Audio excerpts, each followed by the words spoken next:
नमस्कार। इस वीडियो में हम लोग वर्ग 11 हिंदी के लिए अति महत्वपूर्ण प्रश्नों का अवलोकन करेंगे। ठीक है, ये जो प्रश्न हैं बहुत महत्वपूर्ण हैं।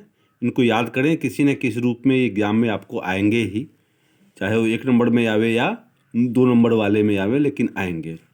तो सबसे पहला प्रश्न है आपको, वो है जाड़े से मुक्ति के लिए हल्कू ने क्या किया था? पत्तों को जमा करके जलाया और उसे गर्मी प्राप्त की। तो पत्तों को जमा करके जलाया, घूरा लगाया। तो जाड़े से मुक्ति के लिए हल्कू ने क्या किया? तो पत्तों को जमा करके जलाया। दूसरा प्रश्न है, कविता की परख किस प्रकार का निबंध है? तो कविता की परख है आपको विचारात्मक निबंध। विचारात्मक निबंध है। हल्कू की पत्नी का नाम है मुन्नी। हल्कू की पत्नी का नाम है मुन्नी। प्रश्न संख्या 4, कविता की परख के लेखक का क्या नाम है? तो कविता की परख के लेखक का नाम है रामचंद्र शुक्ल। प्रेमचंद का मूल नाम क्या है? ये 5वां प्रश्न, प्रेमचंद का मूल नाम क्या है? तो उनका मूल नाम है धनपत राय। पूस की रात कहानी में चित्रित हुआ है क्या? उसमें चित्रित हुआ है कृषक श्रमिक का अभावग्रस्त जीवन। कृषक श्रमिक का अभावग्रस्त जीवन, यही पूस की रात कहानी में चित्रित हुआ है। हल्कू किस कहानी का पात्र है? 7वां प्रश्न, हल्कू किस कहानी का पात्र है? तो वह है पूस की रात का। पूस की रात कहानी के कहानीकार हैं प्रेमचंद। 9वां प्रश्न, पूस की रात किस प्रकार की कहानी है? तो पूस की रात कहानी है यथार्थवादी।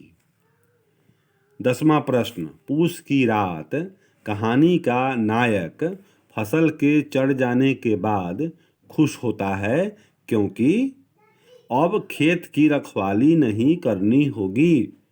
पूस की रात कहानी में फसल बर्बाद हो गई, उसको निर्गाय रात में आई और चढ़ गई, तो दुखी होने के बजाय उसका नायक खुश हुआ क्योंकि अब खेत की रखवाली नहीं करनी होगी। 11वां प्रश्न, आंखों देखा गदर के लेखक हैं? आंखों देखा गदर के लेखक हैं विष्णु भट्ट, गोडसे वरसईकर। ये सूची आपको इसलिए बनाई जा रही है कि ये ऐसा लिस्ट आप तैयार कर लेंगे तो कुछ भी एक भी क्वेश्चन आपको एग्जाम में छूटेगा नहीं। ये प्रश्न संख्या 12, बाई साहब को वीर गति किस युद्ध में प्राप्त हुई? बाई साहब को वीर गति किस युद्ध में प्राप्त होती है? बाई साहब को वीर गति प्राप्त होती है कालपी के युद्ध में। कालपी के युद्ध में बाई साहब मतलब लक्ष्मीबाई को वीर गति की प्राप्ति हुई। ये आपको अति महत्वपूर्ण प्रश्न है। प्रश्न संख्या 14, आंखों देखा गदर में प्रस्तुत है, क्या प्रस्तुत है? तो वीरांगना लक्ष्मीबाई का जीवन और संस्मरण। बेजोड़ गायिका लता मंगेशकर के लेखक हैं कुमार गंधर्व। 16वां प्रश्न, किसी भी संगीत का अंतिम लक्ष्य क्या है? बोलिए। किसी भी संगीत का अंतिम लक्ष्य होता है आनंद की प्राप्ति। 17वां, शास्त्रीय संगीत का अस्थाई भाव होता है। शास्त्रीय संगीत में अस्थाई भाव क्या होता है? तो वह है गंभीरता। प्रश्न संख्या 18, चित्रपट संगीत के क्षेत्र में अनभिषिक्त सम्राज्ञी का पद किसे प्राप्त है? तो ये है लता मंगेशकर को अनअभिषिक्त। कोई उनका माथे पर मुकुट रख के उनको ये पद नहीं मिला है, अनअभिषिक्त है, अभिषेक नहीं हुआ है, लेकिन उनको ये पद प्राप्त है। संगीत के क्षेत्र में वो सम्राज्ञी जैसी हैं, उनसे आगे कोई नहीं है हिंदुस्तान में। प्रश्न क्या 19, ध्वनि मुद्रिका किसे कहते हैं? स्वर लिपि को ध्वनि मुद्रिका कहते हैं। संगीत में ध्वनि मुद्रिका का मतलब है स्वर लिपि। 20वां प्रश्न, क्या होने से गायन संगीत कहलाता है? क्या होने से गायन संगीत कहलाता है? तो गानपन। गानपन होने से गायन संगीत हो जाता है।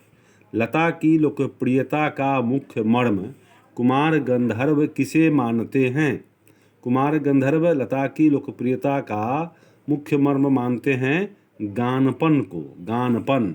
21वां प्रश्न में उत्तर गानपन।